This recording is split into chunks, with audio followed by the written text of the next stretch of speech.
like it looks like this part of the hand is really elongated and the fingers are like this. Like that looks like a primate's hand, right? Where like their knuckles are down where the ends of our fingers are. I'm exaggerating this, but that's the way that it looks. And this wrist, if you see like what she's doing with her wrist here is super flexible. Like they can twist and turn around on it. There's this like the pressure point of the ends of the, on the ends of the knuckles here, and that 90-degree angle on the wrist. And then there's a bit later where she's going to do this thing where she's kind of like flopping her wrist over and putting weight on the back of the wrist. So there are certain things where like you have a lot of leeway, and then there's some where it's like it begins to become unforgivable with regard to making something look realistic.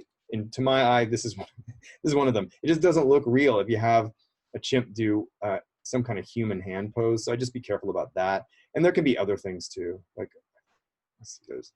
Oh, then also the feet have this, this shape to them as well that has what feels like a thumb. It also feels like a hand. That's important as well. You want to make that feel like it can do foot-like stuff, but you want it to feel like a hand, right? Leaning on the palms like that.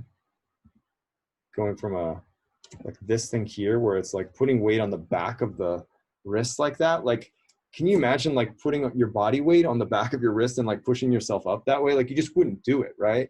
But here, like this is something, if you want to sell the idea that this is a chimpanzee and not a person, it's like, well, that would be a good place to start. Like I'm gonna have this guy lean over and then push himself up, and I'm gonna do it on the back of the wrist like that. Like you can't, the reason I can't do this, my wrist doesn't bend that much. I can't like push myself off the ground like that, or it's gonna break my wrist. I know some people have more flexible wrists than I do, but not this flexible.